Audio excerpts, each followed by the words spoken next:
ఎన్నో పోషక విలువలు కలిగి వందల రోగాలను తగ్గించే పనసకాయ గింజల కూర ఎలా తయారు చేయాలో చూద్దాం.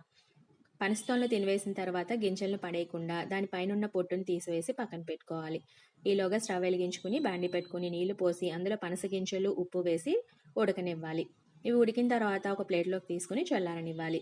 స్టవ్ వెలిగించుకుని బాండి పెట్టుకుని ఆయిల్ వేసుకుని ఆవాలు, జీలకర్ర, శనగపప్పు, మినప్పప్పు, ఎండుమిర్చి, కరివేపాకు, వెల్లుల్లి రెబ్బలు, పచ్చిమిర్చి, అదేవిధంగా ఉల్లిపాయలు కూడా వేసి వేయించుకోవాలి.